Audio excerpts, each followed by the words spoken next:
And it says we are live. I'm so glad. Yep, once again, above ground and breathing, and 80 years since Japan surrendered. It's 80 years to the day of the end of World War II. So let's all think. I was a ripe old 15 years old then. Yep.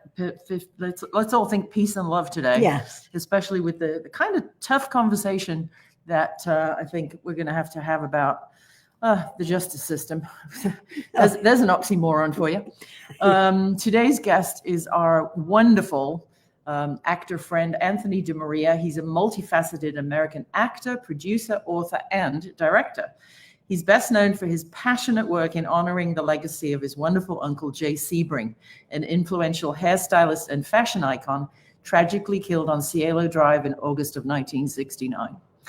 As an actor, Anthony has built a solid theatrical foundation, performing off-Broadway and in theaters with notable companies like the Barrow Group, the Actors Studio, Neighborhood Playhouse, and Circle Rep Lab.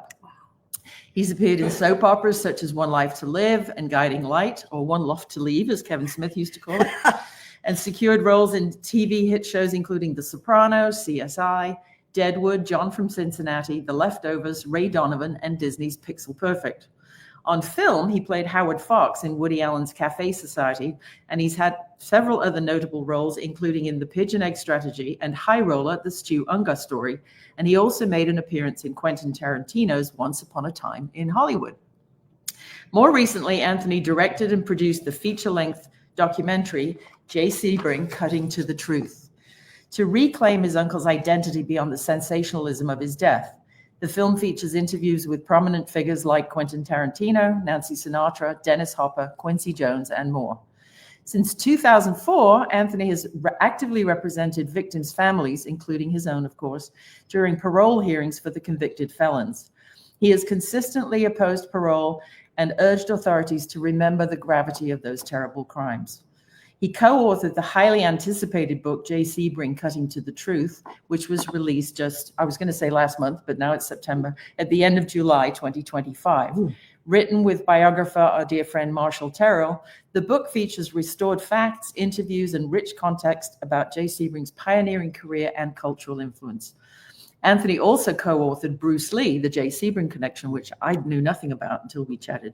He lives between Las Vegas, where his family's hairstyling business still continues, and West Hollywood, where he resides with his lady, Maria. So warm welcome to our guest today, Anthony DiMaria. Hello, Anthony. Good morning. Hello, Doctor. Hello, Ruth. Angie, it's a pleasure to be here. It's the doctor in.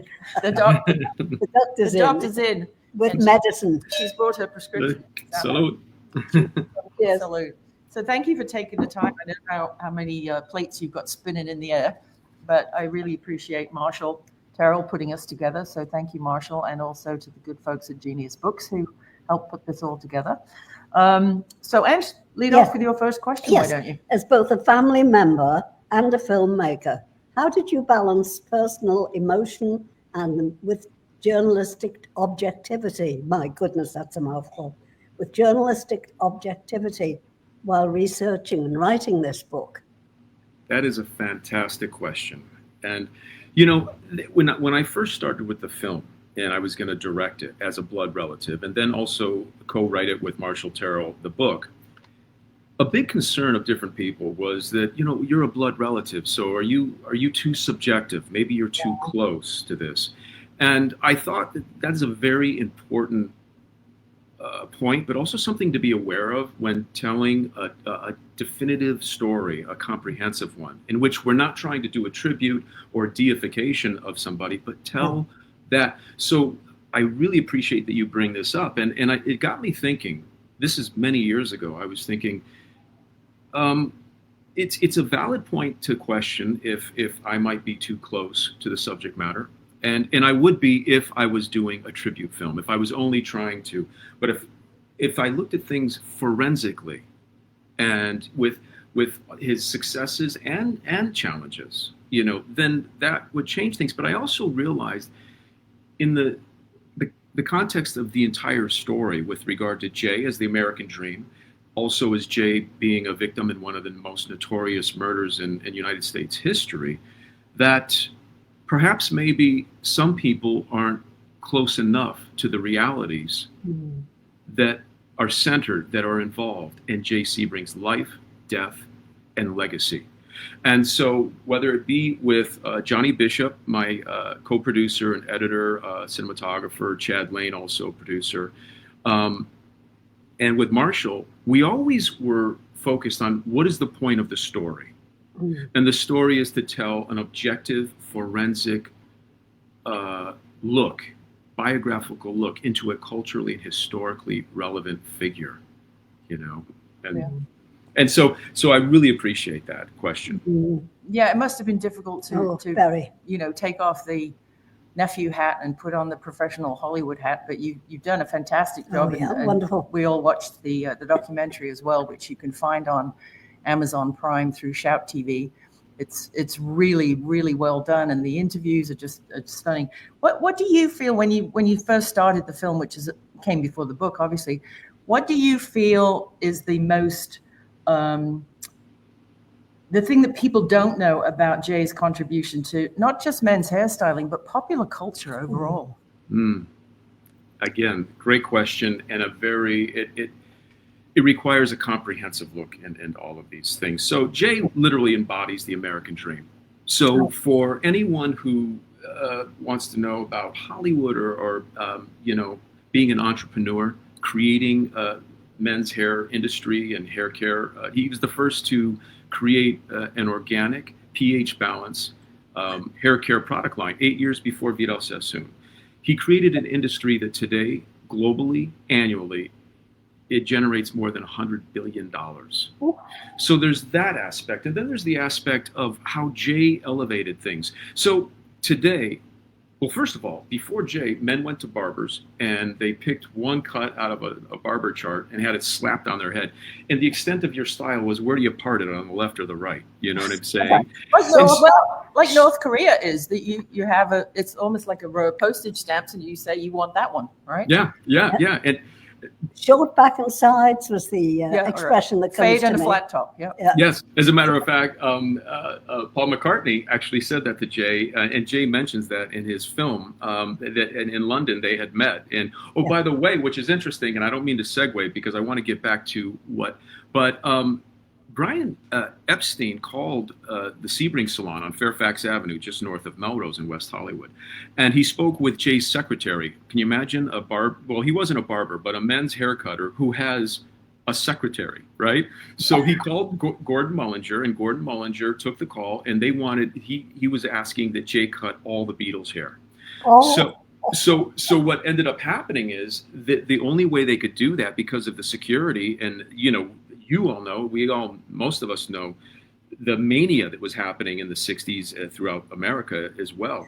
But the city said the only way they would allow it is if they shut down Fairfax Avenue. I mean, and so West Hollywood said, no, you can't do that. So the Beatles never got their haircut by Jay because of that, But that's a side note. I was telling Anthony when we first met that my brother Mike, Paul's brother Mike, McCartney, graduated from the Peter Collins Hair Institute for Men in Liverpool. And so, obviously Peter Collins and Vidal Sassoon, you mentioned, these people wouldn't exist as brands without Jay Sebring. So it ties that whole knot back that, my other brother, Mike McCartney, saw this as a potential profession. And so did Ringo. Ringo wanted to be a hairdresser. Yeah. Yeah. It's, what Vidal said. He said, it's amazing what hair can do. I hate to do a bad, Vidal, but we spoke for about 2 hours, and the man was so indelible. And he says, you literally can sculpt the landscape of a city through architecture.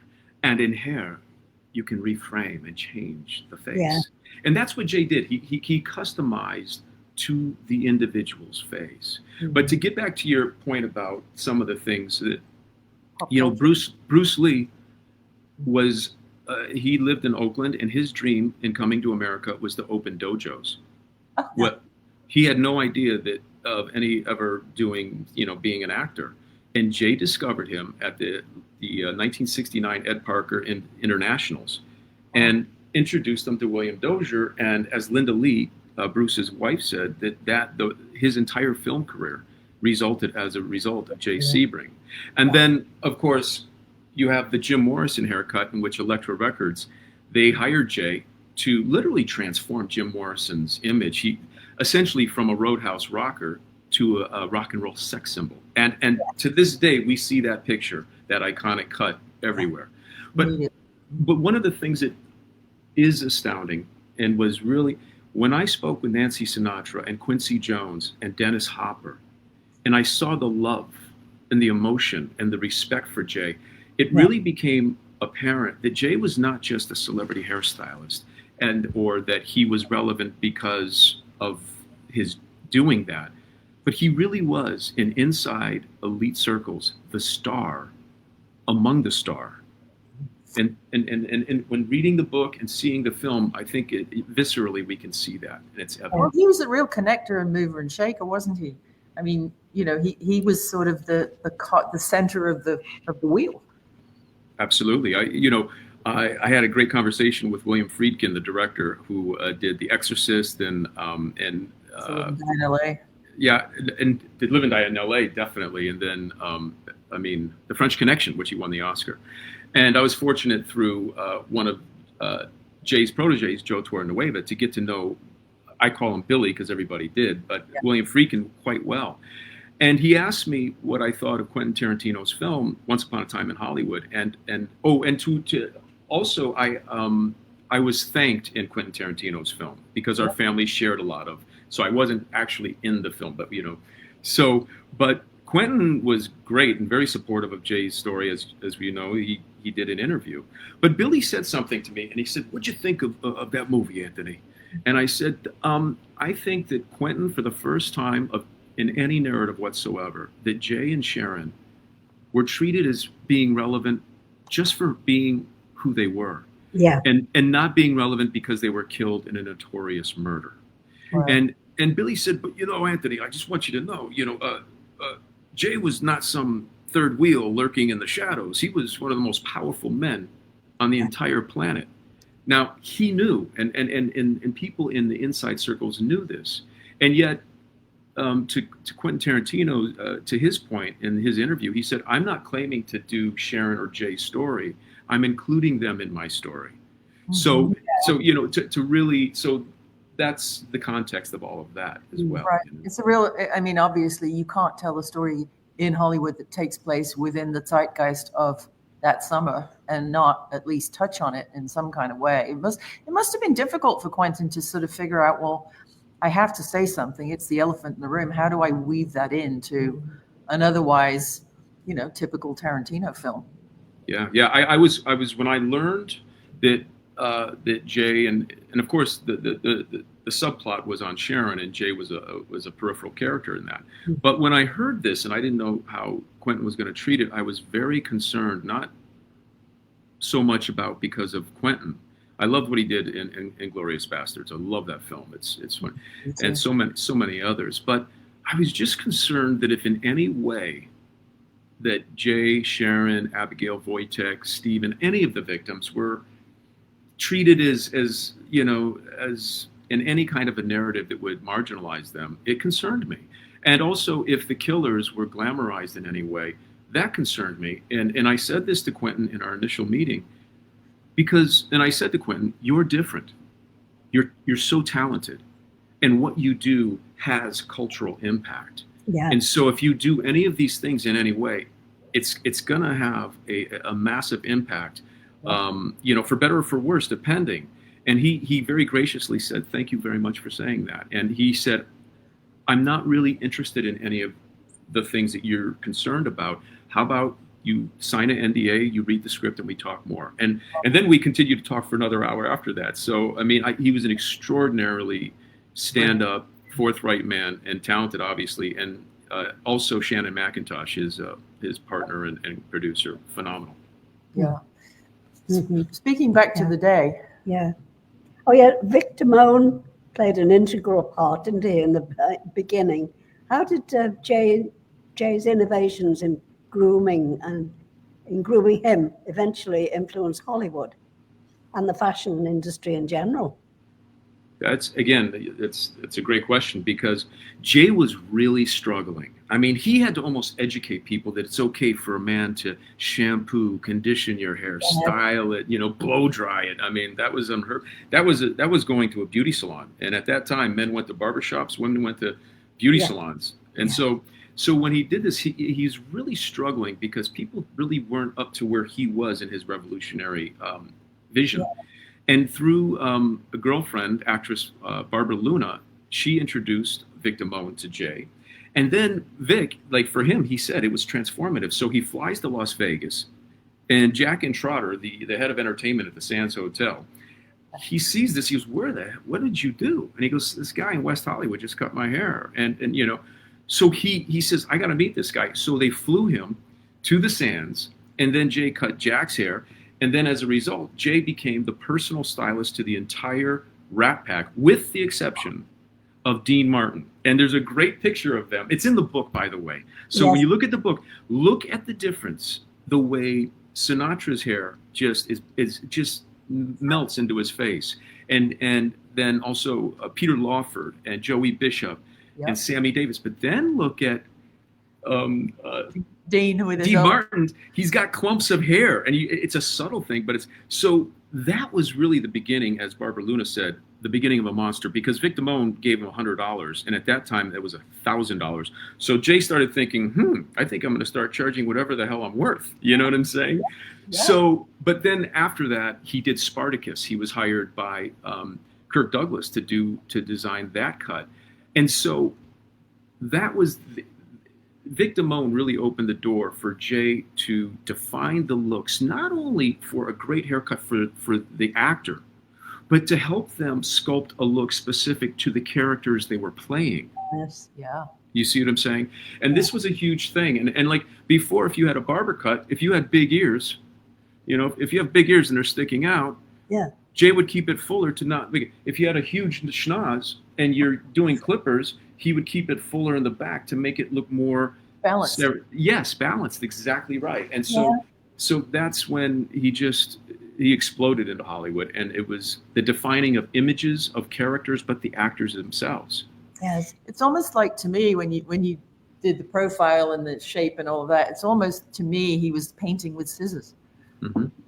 That's a beautiful way to describe it. I've never heard that description before.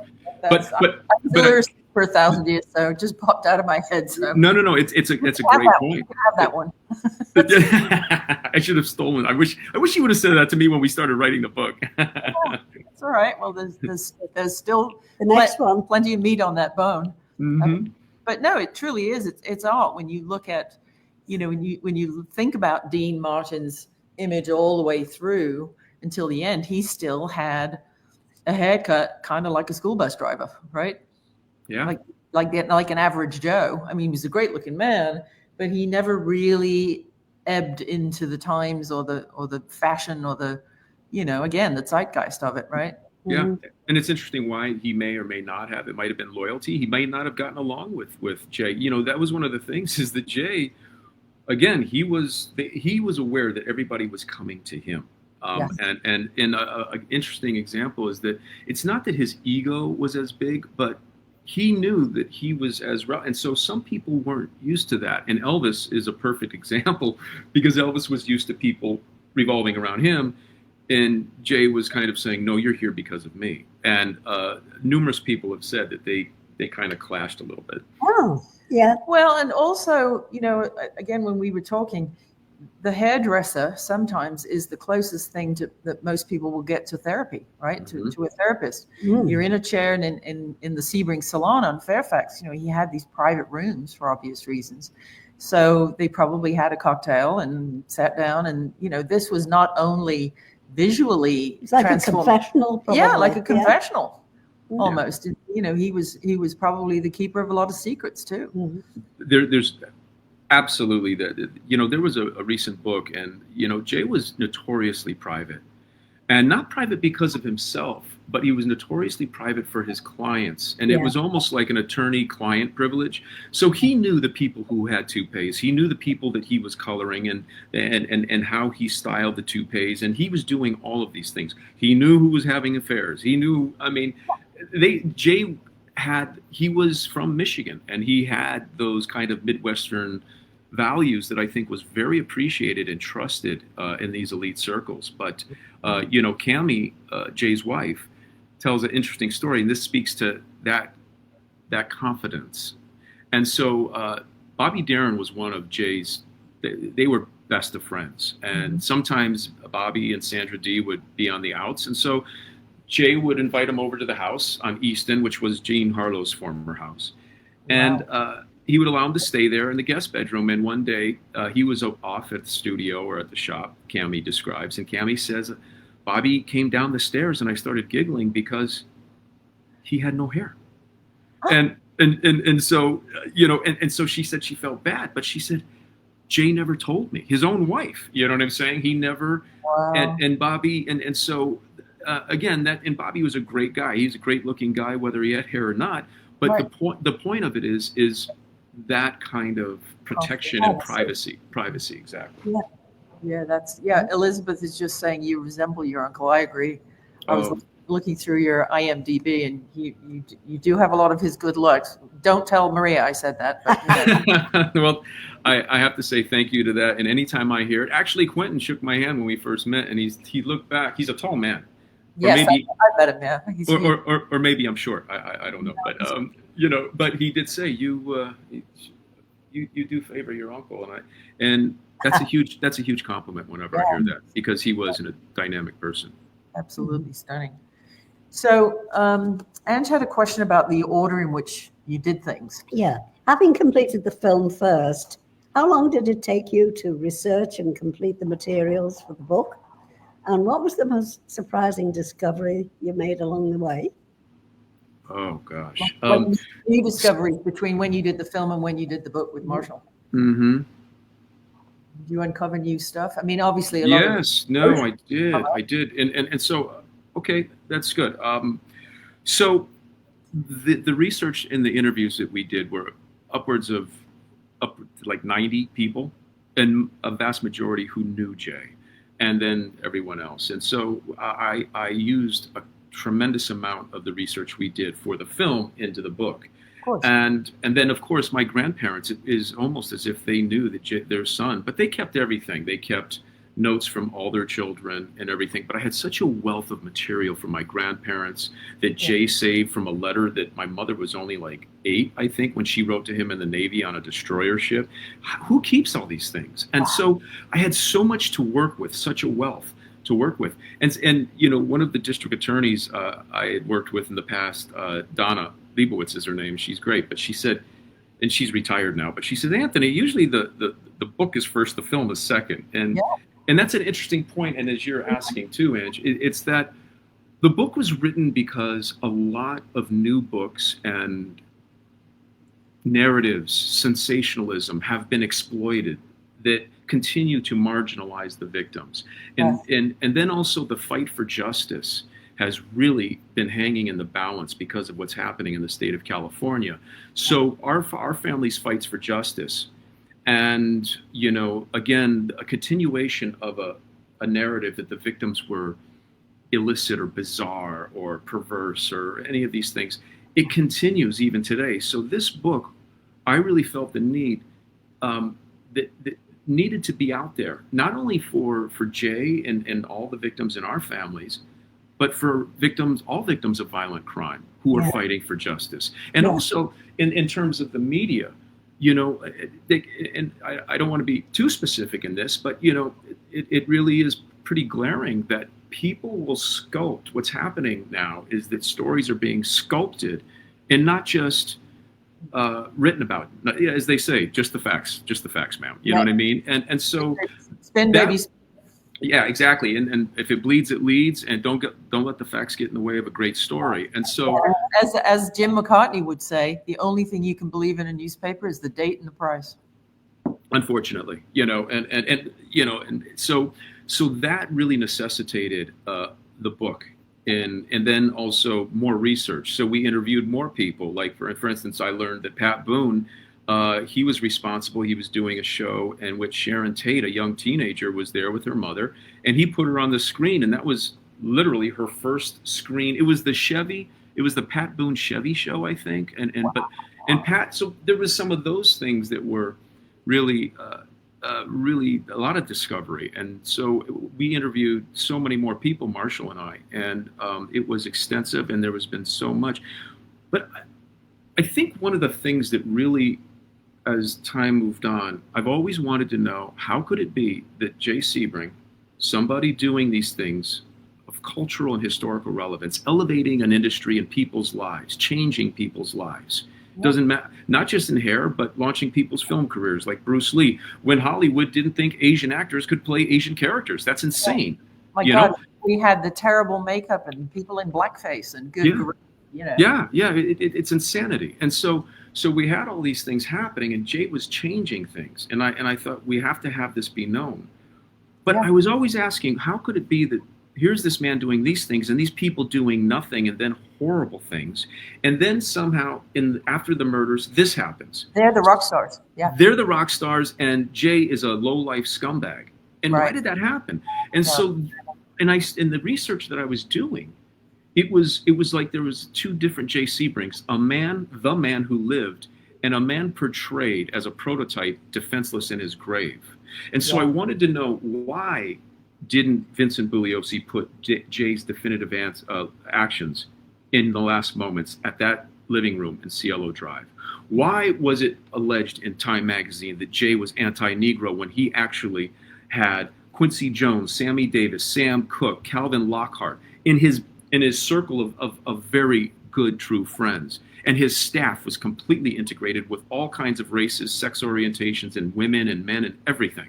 Well, just the Bruce Lee story alone. It's like what Sinatra did for Sammy Davis Jr. Right. Your uncle did for Bruce Lee and Asians. He was fighting racism with his actions. That's exactly right. And also he would go to Sammy Davis's house when Sammy married Mai Britt, and they were getting death threats. So Jay would go to their house and cut Mai and Sammy and the children's hair. Jay he really believed in people. Wardell Jackson was cutting hair at Jay's place from 1961 to Jay's death. And again, this is the most exclusive place on the planet, because you have Jesse Big Daddy Unruh, the Speaker of the House in California, who was Jay's friend and client from 61 through his death. You had all these politicians and attorneys and producers, and you had, again, everything was happening through the connections and everything. And yet Jay had, before anyone ever heard the word diversity, and these are very noble movements, but Jay did it organically and embodied it.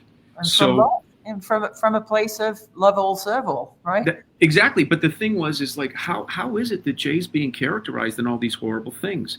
And then I realized it was because at first, when these murders happened, and this was a huge discovery for me in the machination of it, in the industrial complex of not only notorious true crime and murder, but there's a dynamic in the narrative, and that is, if we're going to package and sell these horrible crimes for consumption, the first thing we must do is strip the victims of their humanity. Now I can profit guilt-free, and now my consumers can enjoy this all guilt-free. And I learned that, again, I have to be careful in how I say this. Right. There was some leaking from law enforcement agencies through the media. And again, now you have this article, and now this is my opinion, but it's a very educated, informed opinion. So the things that were said in a polygraph are suddenly in Time magazine. How would that information get in there?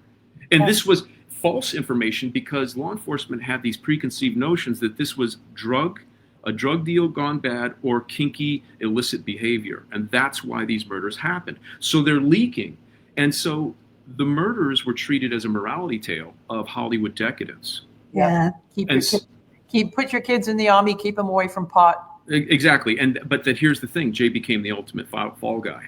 And one of the things that's interesting is even people in the inner circle of Jay and Sharon's friends, people had to preserve their reputations, and they could not be by osmosis.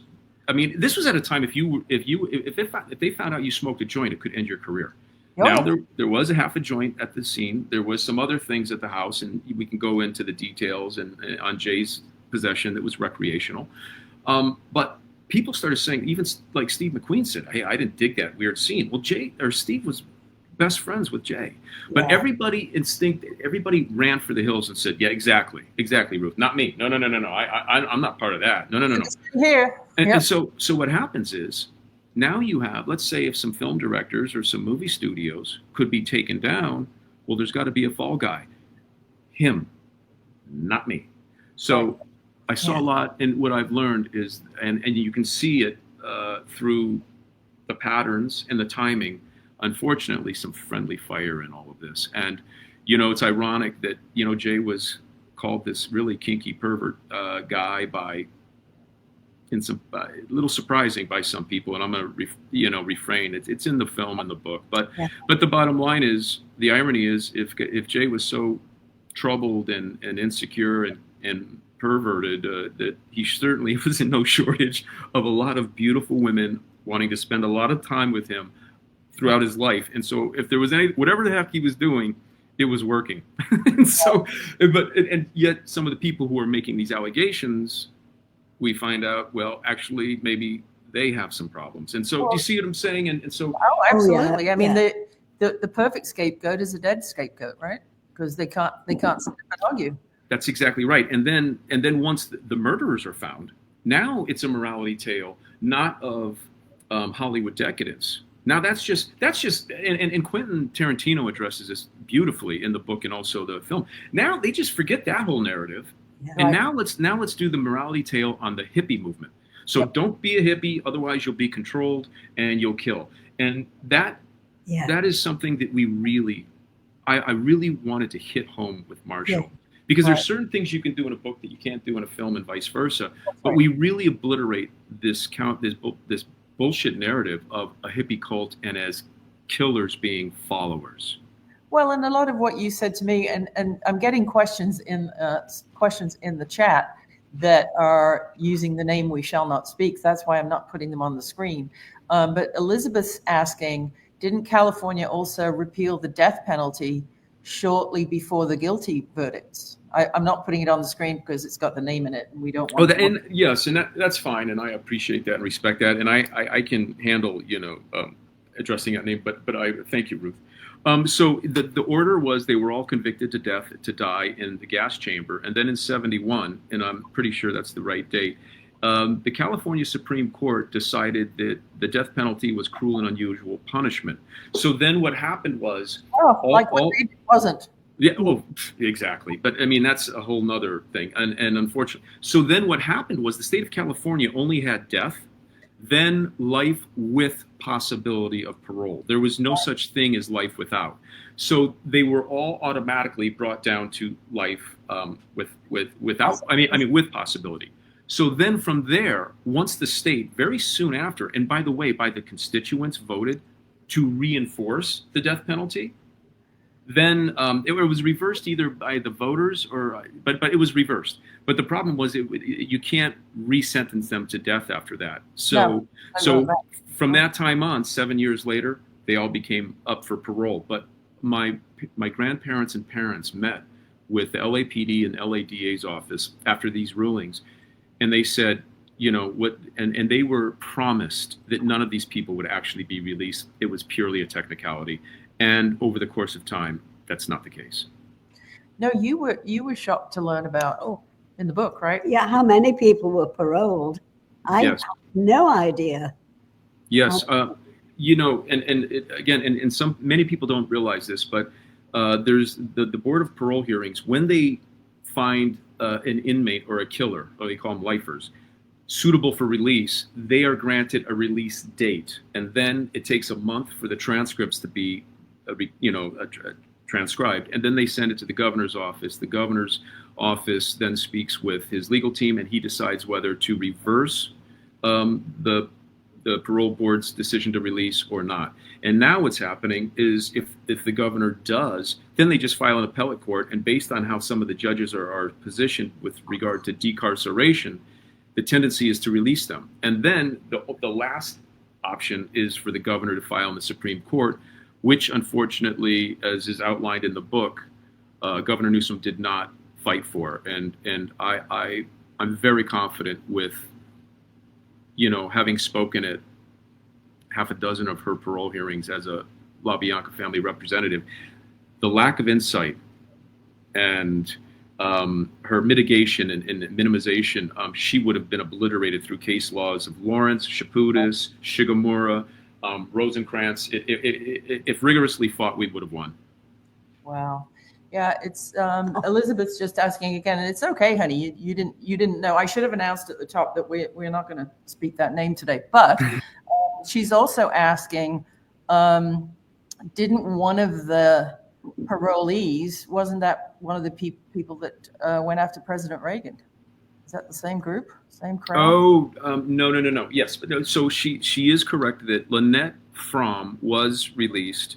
And Lynette Squeaky, they called her Fromm. Yeah, right. I remember. Paul's right.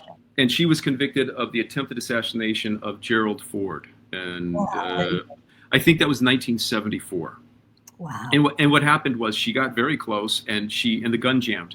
So had the gun gone off, so. Yeah. Wow. Unbelievable. So how do you said half a dozen or more parole hearings, have they all been on behalf of the Sebring family, or have you've obviously advocated for other people? How on earth do you mentally prepare and spiritually prepare yourself for that?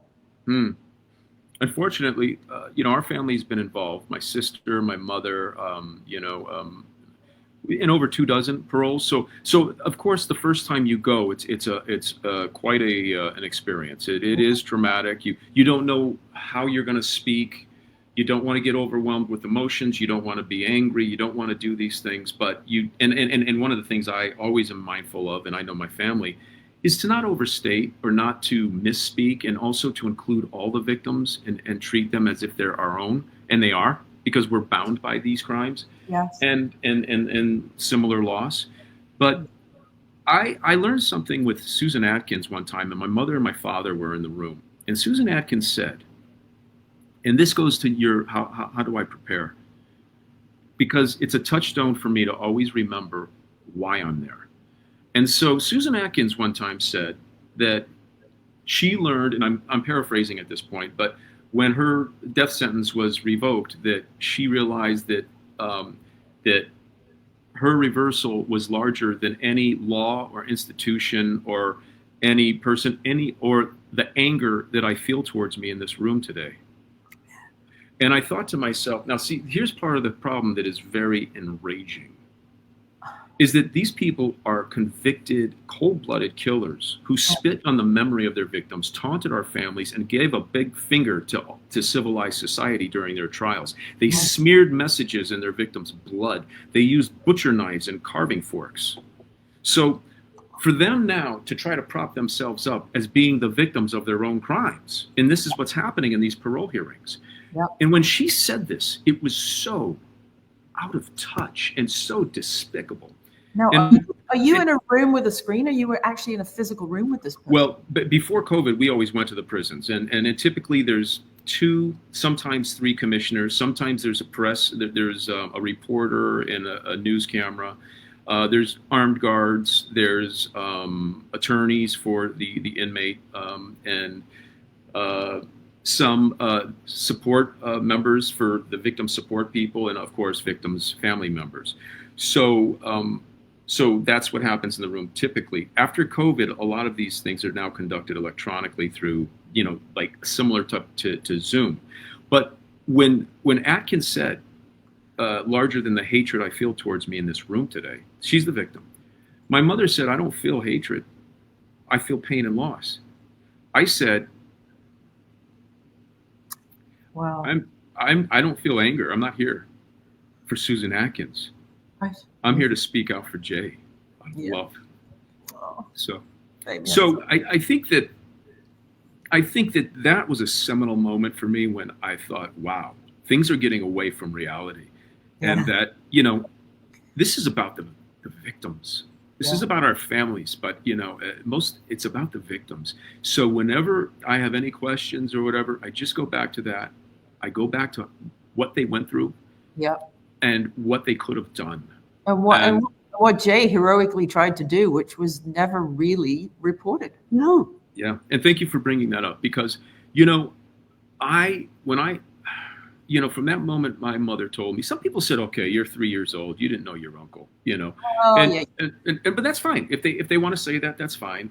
They also never met Jay, and Jay was a dynamic, charismatic man, and anyone would tell you that. And glowingly, as Nancy Sinatra did, or Quincy, or, you know, I mean, these people really loved and looked up to him. It was And family. It was family. They were the part of this Hollywood absolutely. crazy, you But know. he was also a dynamic force. I mean, he knew, not only did he know how to do a great haircut. That wasn't, he had exquisite taste. He knew great quality. He demanded that through expressing himself, whether it be through clothes, cars. He certainly regarded this with regard to women and his own hair, but he also shared that with his clients. Right. And so people saw this. So when you see, you know, Steve McQueen regarded as the king of cool, it's not pre-Sebring. It's not, you know, the Blob.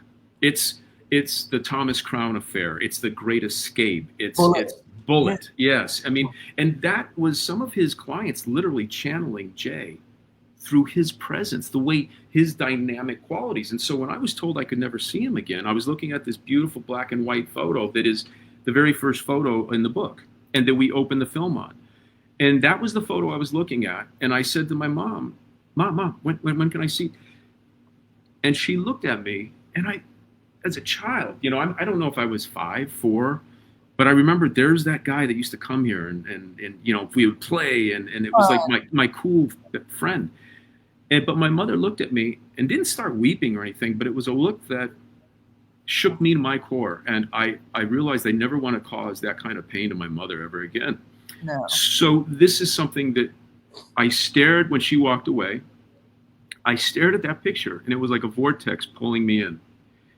And I said, it was weird. Like there was this feeling of being drawn in, and he was looking at me. I felt, and maybe it's because I wanted that. Yeah. But I was like, why can't I see you again? Where are you? What do you mean? Like, and then I was like, I don't think I articulated it the way those previous thoughts. But I had this urge to know everything about him from that moment, boom, for the rest of my life. And maybe that's why the book came also after, because there was more to learn and more to address. Yeah. But that was the beginning of something. And so when I started reading things on my own, in my own endeavor to know the truth, when I read Bugliosi's book, it was disgusting what he wrote about Jay. And I was ashamed of my uncle, I'm sad to say, and I believed that it had to have been true if the DA was writing these words, and so I had to know more, and that's why I learned some of these other crazy things that were written, and I was prepared to know the truth whether I liked it or not. And the more I learned, wait a minute, this didn't happen. Wait, it wasn't like this. So then these were red flags that said, wait a minute, this is something more than my own journey. This is something that is setting a historical record straight.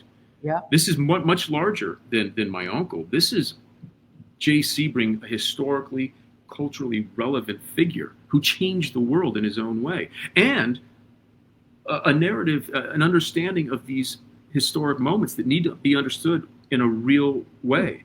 And so when I found out that what Jay did in the last moments of his life twice, well, I said 3, twice, it was mind-blowing that he definitively, aggressively, and it's extensively covered in the book and in the film, but really extensively.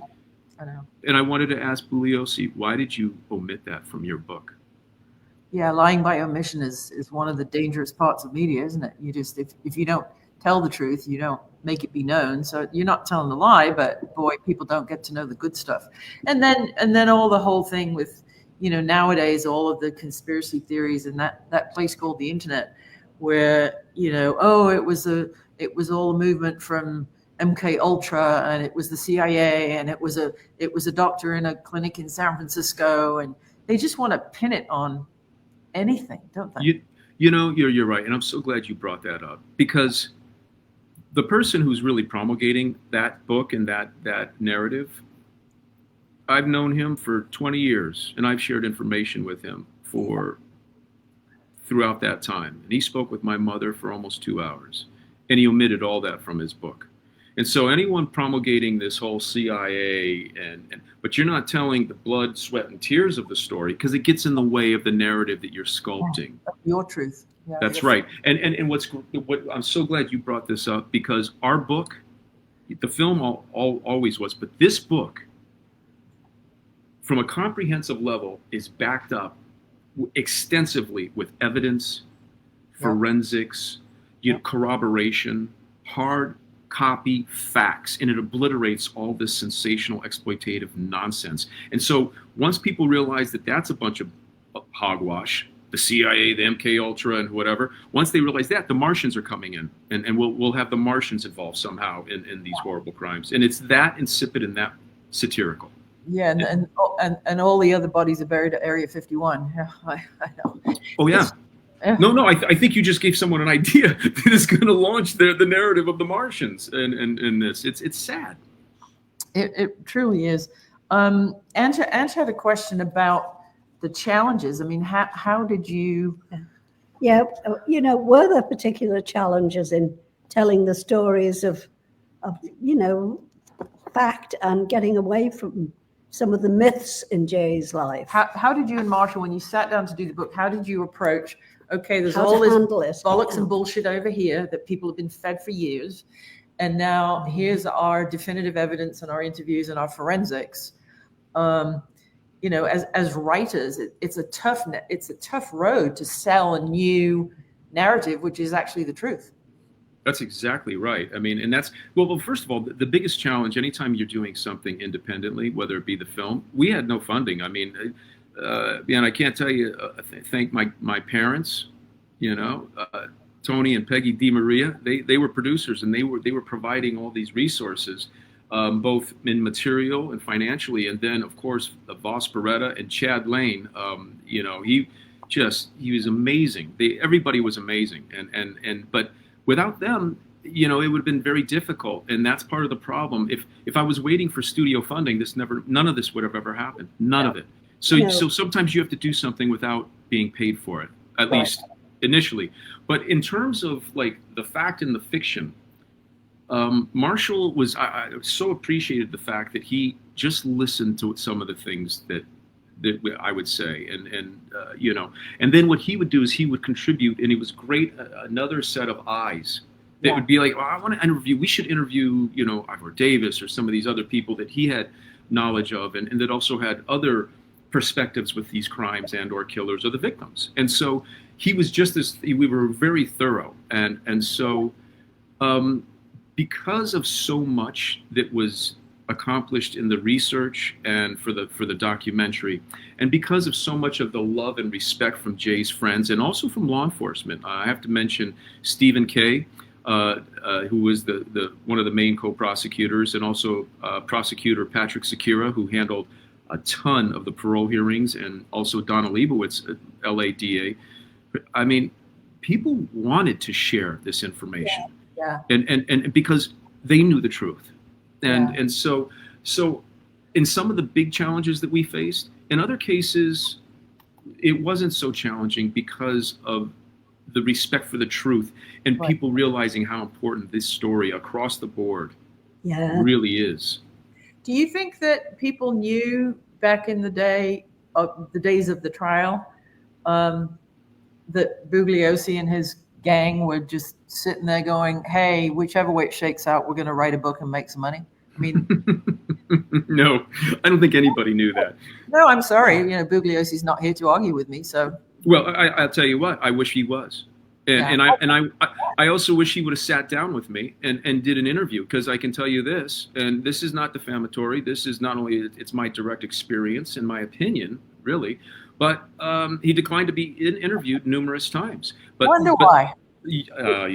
I wonder, because I would have asked the typical questions, the contextual questions. Where does this lie in the historical pantheon of things, and how did it impact culture? Blah blah blah blah blah. But then I would have said, Vince, you have this almost like psychiatric analysis of Jay.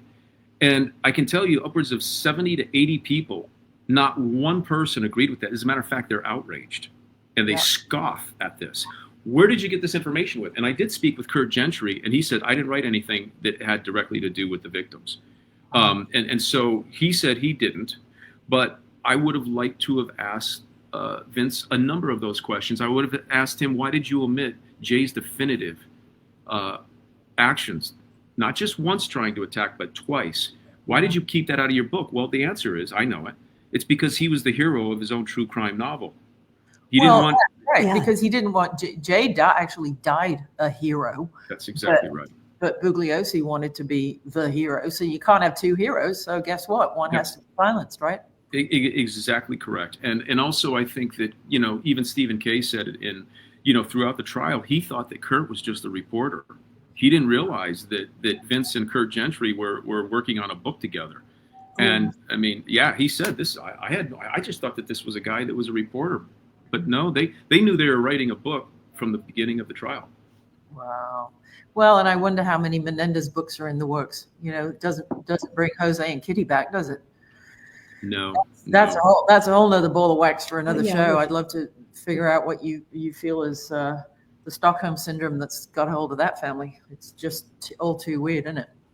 It really is. I do think, though, that this notion of decarceration that has its tentacles in the state of California, whether it be through legislation or this kind of like victim propping the killers into victims. There's this whole there's a real movement in this. I mean, and then we had George Gascon, the previous DA, who on day one he issued a mandate for forbidding any involvement, even presence of a DA at all lifer parole hearings. Now, I point this out because lifer parole hearings are the worst of the worst. These are rapists, molesters, and killers. Now, why would the head DA forbid any DA involvement in this thing? And for many of our families, for my family, certainly, we have a lot of experience in this. And we, and so, yes, we were betrayed and left on our own by the LA DA's office. Not the current one. Nathan Hochman is outstanding, by the way. And that's why he was elected massively. And so, but that's a whole nother point. But think of all the families that are impacted by rape, murder, and molestation, that this is their first parole hearing and they have no one to stand up to provide a legal representation or a voice. How did that happen? And how did anyone think that that was okay? Yeah. There's a very interesting, I think I sent you a link to Burning Man before this unfortunate. Oh, wait, I thought of you this morning. This unfortunate death happened. I sent you a YouTube link where last year, two women, they called 911 because they'd been sexually attacked. And when the sheriff arrived, in order to get to speak to these people, the Burning Man Yellow Shirts security force said, "Now, please, you're on our land." And she's like, "No, it's the state of Nevada, and I'm the county sheriff. So please, we don't know who the perpetrator is, and he hasn't been proven guilty in a court of law. So let's not refer to these ladies on camera as victims. Let's just call them survivors because we don't know if he's guilty yet." It's disgusting. It's perverse. So now victims are perps. Yeah. And killers and rapists are victims, and they're given more protection through some of these things. That it's absolutely despicable, and it's like again, some of it's reinforced through legislation. This is insanity. Insanity.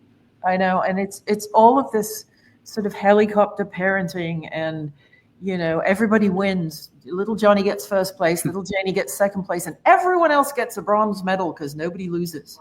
That's right. I can tell you. Bullshit. It is. You don't teach a child between if you'd done better, you might have won. Winning, there's winners and there's losers. If everybody's, they're there, never mind, you still get a medal. They'll all grow up to be victims. Yeah. Let me tell you, when I messed up, my parents were from Detroit, and I'm blessed with a great family. But my dad was a city guy, and they had me at 18, 19, so they're very young. They're like my best friends, but they're also my parents. And so when I messed up, let me tell you something. If it was bad, I got a butt whooping. I was never abused. But it's true. And I got to tell you something. It taught me a couple of things. It taught me, don't ever do that crap again. Respect your parents. Respect society. respect rules. It also taught me if I want to, but if I want to break the rules, maybe I have to develop a skill to cover my tracks. No, I'm joking. I mean, I wouldn't. But also, like I said, I was never abused or anything like that. But if I got cracked in the head or something out in the playground or out in the street, I can handle this. I wasn't shocked that the world was like this. The world is like that, and it teaches us. Coming home from school at lunchtime and saying to my mum, I got the cane this morning From the nuns. From the nuns. They used to make you put your hand out and they'd smack you with a ruler usually. Mm-hmm. And it didn't physically hurt. It was the emotional destruction, in front of the class. And she'd say, she'd get the hairbrush and get me behind the knees and smack me and say, well, you must have deserved it. Yeah, exactly. I mean, with us, why? I went to Catholic school from first to 12th grade as well. And the nuns are, again, I would, when I got caught, but they would ask you, you want swats or do you want to have a letter sent to you that has to be signed by your parents? I said, I'll take the swats. Oh, smack me. Oh, yeah. I'm not coming home with that because I would have got a beating, I would have been, but plus I would have been grounded. Whereas this, I get the swats and I can get out of there. Well, and nowadays, the kids have cell phones and they call child abuse and they call. Oh, God. Services. And I was in a Ralph supermarket recently, and this kid was, with the way they put all the chocolate and the candy and everything down low where the kids can see it at the checkouts, of course. So he's picking up Twix bars and this, that, and the other, and he's throwing them in the cart, and the mother's putting them back. And she said, no, you can't, you can't have all that candy. You've got your one, whatever he had, Toblerone or something. And he threw himself on the ground and started screaming, Mommy, don't beat me like you do at home. I'm sorry, I don't mean to laugh, but that it sounded like a casting session. So I just took my glasses off very slowly, looked at the child, gave him the look from hell, and looked at the mother and looked in our cart and said, you don't have nearly enough vodka in there, sweetheart. There's not enough vodka in Russia would make me take that kid home. Nope. Mommy, don't beat me like you do at home. And he's taught. It was a boy, right? Or no? Okay, but 6. He's taught this. He knows how to work the system now. Absolutely. I used to just go cold on Ruth. I used to stay out of my sight. I don't want to see you. I'm not pleased with you. I don't want to see you. Oh, that's the worst. She used to go in her bedroom and tell her teddy bear, I wish you'd just smack me and be done with it. Yeah, I've still got the teddy bear too. Yeah. Speaking of therapists, well, this has been absolutely just a stunning hour to spend with a new friend. Thank you, Marshall Terrill, so much. The name of the book and everything is going across the bottom. A few people have been saying they need to get it. It's called Cutting to the Truth. Is there a better or worse place for people to buy it? Do you care if it's Barnes & Noble, Amazon, a website you have?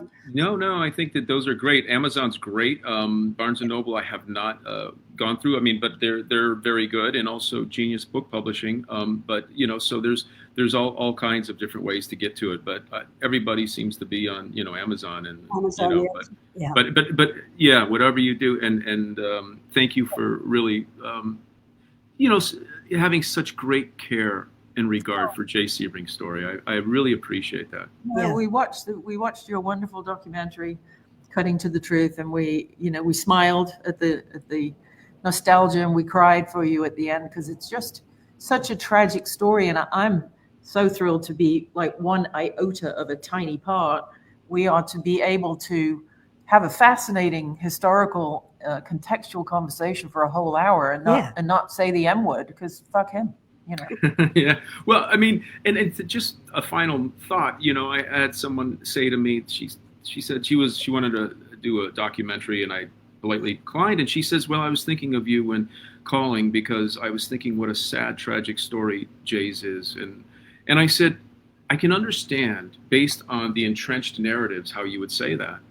But actually, if we look at the content of the entirety of Jay's 35 years here on this planet. What a life he lived. Absolutely. What he achieved, what he did, what he lived, and then even in the horrific final last moments that he chose to stand up to an evil against all odds. You had 3 people, two with hunting knives each, one with a man twice his size, armed with a gun and a bayonet, and twice he tried to...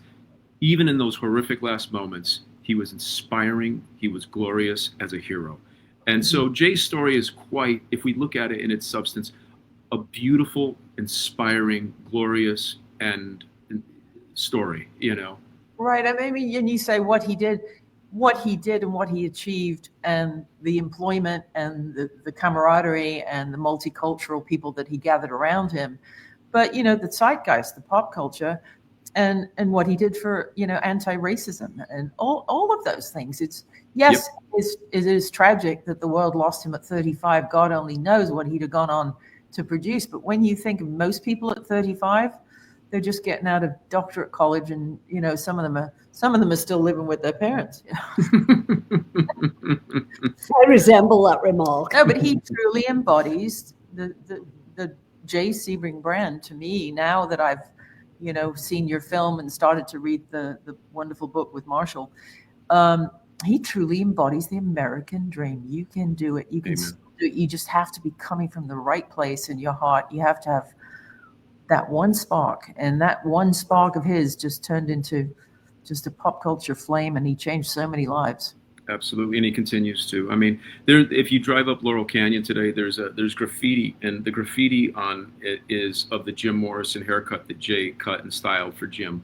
If you go to there's a restaurant on Sunset Boulevard where there's a big picture of that. You know, if you have these kids who wear Bruce Lee T-shirts and Jim Morrison shirts, and, you know, years ago it used to be where some people unfortunately would wear some of the Killers T-shirts, and sometimes they still do for shock value. But we're starting to see more people wear the Jim Morrison, and it's all Jay's legacy, and it's such a wonderful thing to see, you know.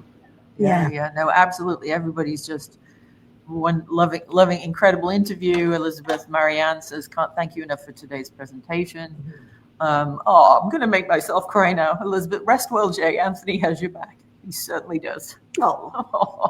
I think it might be time for my limerick. I think we need to pay respect to Anthony now and his whole team, including Marshall and everybody, for all the work they've done. You're probably not familiar, Anthony, but at the end of every show, Angie is the limerick lady, and we compose a little rhyme, which she has done, to thank our guests for their valuable and wonderful time and insight. So if you're sitting comfortably, then we shall begin. I'll let you do the count for the rhythm. 1, 2, 3. A nephew with purpose made clear, remembering his uncle so dear. Through writing and screen, recreating the scene, Jay Sebring's true voice we still hear.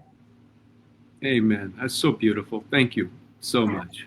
It was a tough one because, you know, our limericks are always funny and cheeky and tongue-in-cheek and a bit bawdy and a bit salty, but Anne spent some time on this. But now that I know you I might write some more of those. Expect the salty one by email. I was going to say, I'm ready for the body. I'm ready for the cheeky and the salty one now. You'll get those on your DMs. She'll slide into your DMs. Oh, in my PJs. Yeah. In your PJs. Well, this is fantastic. Everybody check out the documentary. You can find it through Amazon and Shout, called Cutting to the Truth, and the book of the same name, co-written with Marshall Terrill, our dear friend and multiple fantastic author. It actually features a little bit of our other dear friend, Ivor Davis. Yeah, a little tiny bit of our dear friend Ivor Davis. Yeah. Yep. And so thank you once again, Anthony DiMaria. Check him out online and on IMDb, and watch for him and all of his new projects coming very soon. We'll see you guys all of a sudden. Be well. Bye-bye. Amen. Thank